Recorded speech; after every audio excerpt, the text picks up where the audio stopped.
Halo semuanya, apa kabar? Berjumpa bersama saya Bekti Suratmanto di Neo Channel. Pada video saya kali ini, saya ingin mengajak teman-teman belajar mengenai framework PHP yaitu CodeConnector atau CI. CI sendiri bisa digunakan untuk membangun suatu aplikasi berbasis website. Jadi bagi teman-teman yang mau belajar membangun website, teman-teman dapat belajar menggunakan CodeConnector atau CI. Apa itu CI? CI atau CodeConnector merupakan sebuah framework atau kerangka kerja dalam bahasa pemrograman PHP, Hypertext Processor, dan yang pertama kali rilis pada 28 Februari 2006. CI sendiri menggunakan arsitektur MVC, Model View Controller. CI rilis dalam 3 versi, yaitu ada versi 2, versi 3, dan yang sekarang yang terbaru adalah versi 4. Untuk framework CI sendiri dapat diunduh di halaman www.codeConnector.com/download. Jadi nanti teman-teman bisa mengakses di CI yaitu codeConnector.com/download. Nanti di sini akan ada 3 versi, yaitu versi 4, versi 3, dan yang paling lama adalah versi 2. Nanti teman-teman bisa download yang versi 3. Tinggal klik button download. Nanti tinggal tunggu prosesnya, lalu tinggal di download. Pada video ini, nanti kita akan membangun suatu aplikasi berbasis website, mulai dari 0 sampai selesai. Dalam pembangunan website atau aplikasi yang nanti akan kita gunakan dalam video ini, nanti kita membutuhkan server lokal. Nah, untuk server lokal di Windows, saya menggunakan XMPP, atau saya lebih mudah menyebutnya CrossM. Nanti teman-teman bisa menggunakan CrossM yang PHP 5 atau PHP 7. Untuk database yang digunakan, nanti saya menggunakan MySQL. Dan untuk database management sistemnya menggunakan SQLiO. Atau jika teman-teman familiar dengan PHPMyAdmin, teman-teman juga bisa menggunakan PHPMyAdmin. Ini untuk PHPMyAdmin-nya, nanti teman-teman tinggal menggunakan PHPMyAdmin ini. Dan untuk code editor, saya menggunakan yang namanya Sublime Text. Saya menggunakan Sublime Text 3. Jika teman-teman lebih familiar menggunakan code editor lain seperti Notepad++ atau Visual Studio Code atau Atom, itu nanti teman-teman bisa menggunakan salah satu dari code editor tersebut.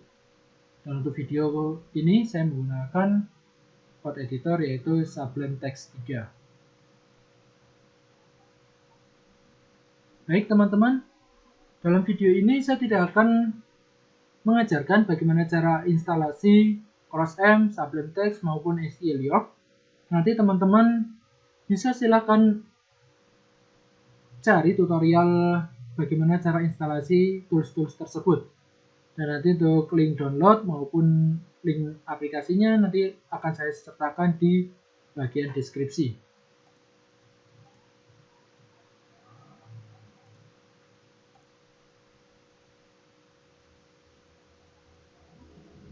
Baik teman-teman, untuk memulai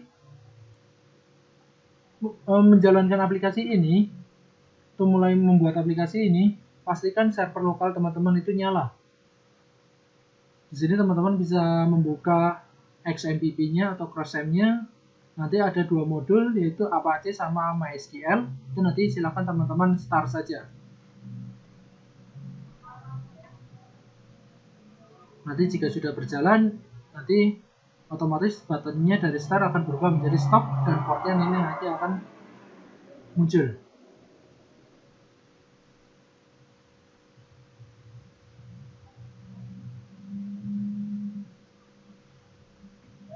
Lalu teman-teman, jika teman-teman sudah berhasil download framework CI-nya tadi, nanti akan bentuknya seperti ini. Di sini adalah CI versi 3.1.11. Itu nanti jika sudah berhasil download akan terdownload dalam bentuk zip.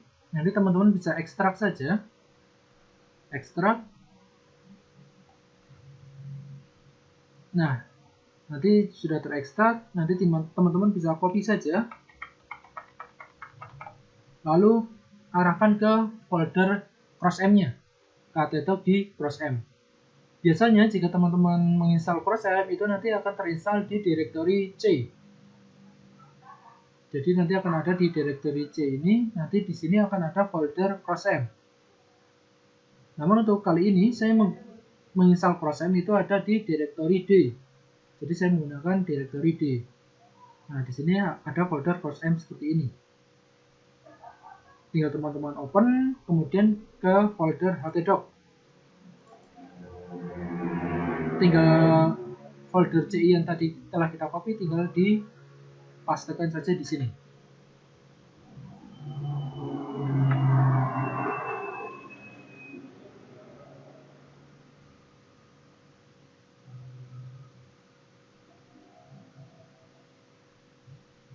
Kita tunggu prosesnya sampai selesai.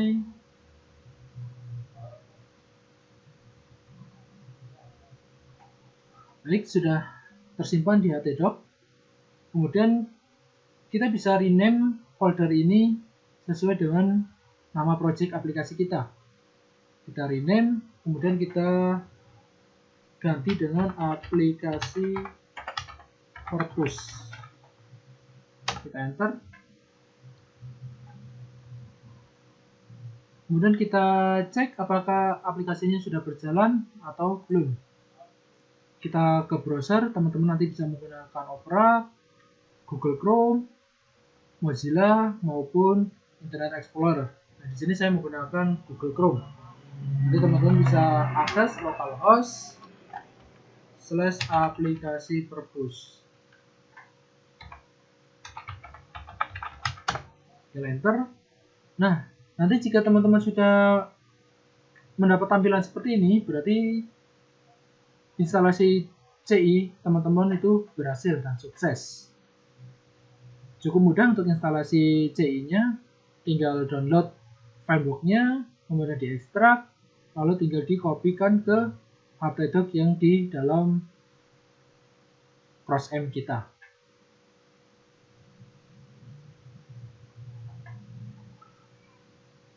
Lalu untuk membangun aplikasi ini, saya sudah menyiapkan database.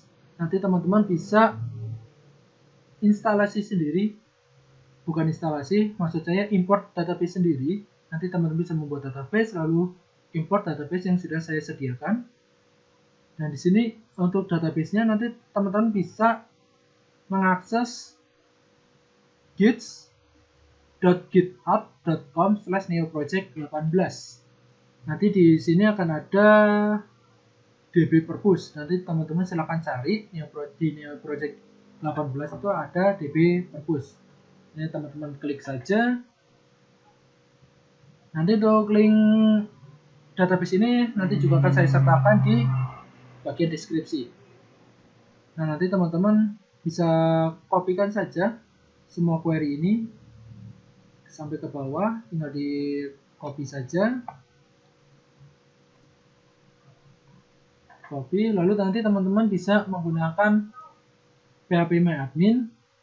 Tapi untuk kasus ini saya lebih suka menggunakan SQLiok. Nanti SQLioknya akan seperti ini. Nah, nanti SQLnya akan seperti ini. Jadi nanti teman-teman tinggal connect saja.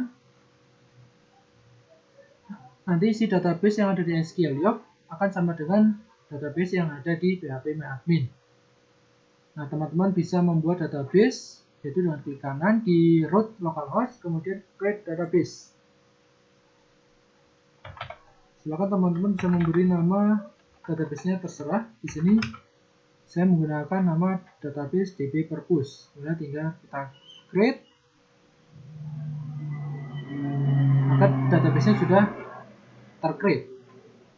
Kemudian query yang sudah kita kopikan tadi, query database ini, nanti teman-teman bisa pastekan di SQLiok-nya di bagian query ini. Jadi teman-teman pastekan saja di sini. Lalu nanti teman-teman bisa menjalankan yang execute all queries atau tekan Ctrl F9. Tapi sebelum teman-teman mengklik ini, mengexecute semua query-nya, pastikan teman-teman sudah memilih database yang tepat. Di sini karena query ini akan saya execute di DB Purpose, maka saya pastikan DB Purpose-nya sudah keblok warna biru atau sudah terpilih. Nah, kemudian tinggal di execute. Kita tunggu prosesnya sampai execute query-nya selesai.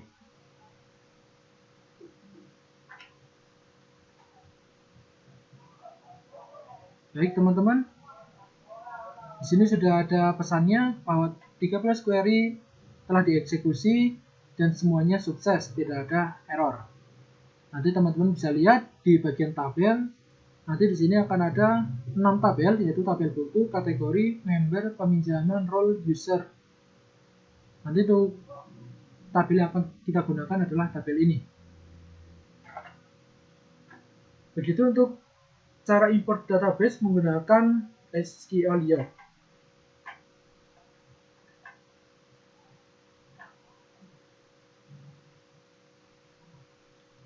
Lalu sebelum kita menggunakan project atau membangun project aplikasi Purpose tadi, ada beberapa konfigurasi yang harus kita lakukan di project kita, di aplikasi Purpose yang tadi telah kita buat. Salah satunya adalah kita harus mengkonfigurasi database mana yang nanti akan kita gunakan. Kita setting config, library maupun helpernya.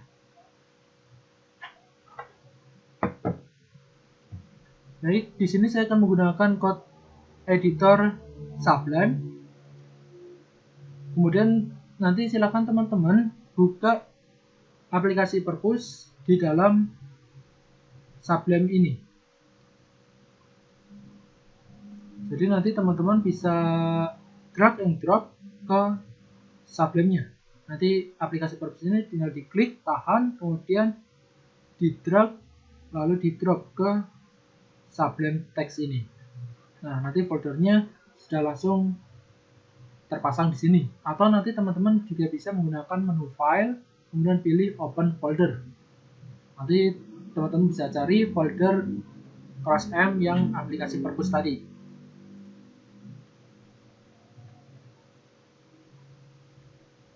Untuk setting, kita ada di application, kemudian pilih config. Tapi sebelum kita melakukan konfigurasi ke CI sendiri, ada beberapa bagian yang perlu saya kenalkan kepada teman-teman. Nanti untuk aplikasi Purpose ini, nanti kita akan lebih cenderung bermain di controller, model, dan view. Karena CI itu menggunakan arsitektur MVC, model view controller. Nanti biasanya untuk konfigurasinya ada di config, lalu nanti kita bisa menggunakan helper maupun library yang nanti kita bisa buat sendiri atau kita download dari referensi situs yang lain. Baik, sekarang kita coba melakukan konfigurasi. Di config sendiri ada 3 file yang harus kita konfigurasi, file utama yang harus kita konfigurasi, yaitu autoload, config, sama database. Jadi 3 file ini harus kita konfigurasi. Pertama kita ke config dulu. Di config yang utama adalah base URL. Nah, base URL itu apa? Itu nanti base URL itu digunakan atau diisikan alamat atau link aplikasi kita. Jadi tadi kita berjalan di aplikasi ini ya, localhost/aplikasi Purpose. Jadi nanti ini linknya bisa kita kopikan. Kalau kita kembali ke code editor, ke Sublime, kemudian tinggal kita pastekan saja di sini. Kita save. Nah, jadi untuk base URL ini nanti teman-teman bisa isikan link ini ya, teman-teman. Lalu yang berikutnya adalah ke autoload. Di Autoload silakan teman-teman cari library. Silakan di library ini teman-teman masukkan session, lalu form validation,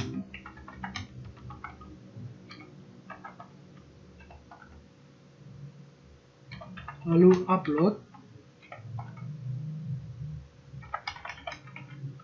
database, dan encryption.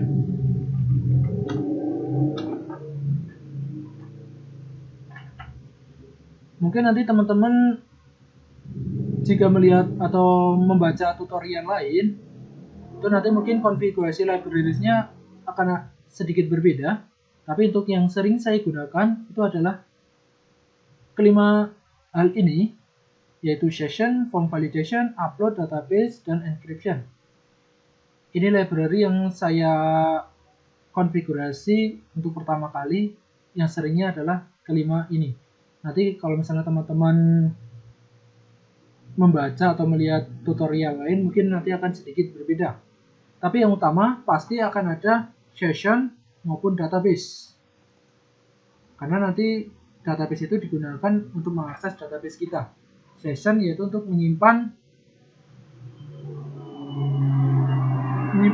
nilai di dalam CI kita. Nanti untuk session lebih lanjut, nanti teman-teman bisa coba cari-cari sendiri, cari referensi lainnya. Kemudian ke bawah masih di file Autoload, nanti teman-teman bisa ke Autoload helper. Nah, di helper ini agar nanti kita bisa menggunakan URL, maka kita perlu memasukkan URL di sini dan HTML agar kita bisa menggunakan URL dan HTML. Ini dua ini yang sering saya gunakan untuk konfigurasi awalnya. Untuk Autoload sudah selesai, nanti teman-teman bisa save, kemudian ke database.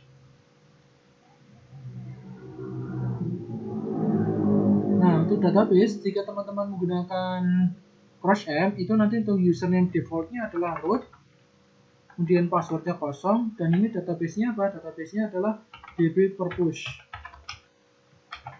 Tinggal kita save. Kemudian kita bisa coba teman-teman, kita refresh lagi browser kita. Oke, kemudian ini ada error, ternyata ada error teman-teman. Nah, unknown database, berarti sepertinya saya salah memasukkan database. Ya, ada typo database di sini. dbpurpose. Kita refresh lagi. Oke, jika tidak ada error berarti untuk konfigurasi CI-nya berjalan selesai. Kita telah selesai melakukan konfigurasi CI-nya. Baik teman-teman, itu untuk video kali ini. Kita hanya fokus ke instalasi CI dan tools-tools apa aja yang nanti akan kita gunakan. Untuk video selanjutnya, nanti akan kita mencoba membuat form login, suite alert, dan logout. Yang nanti kita langsung menggunakan template admin, yaitu nanti saya akan menggunakan ruang admin. Semoga video kali ini bermanfaat bagi teman-teman yang baru belajar.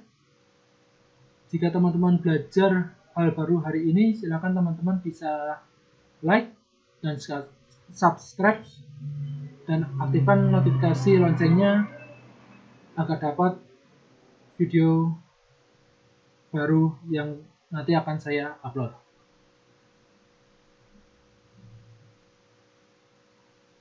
Terima kasih teman-teman, sampai jumpa.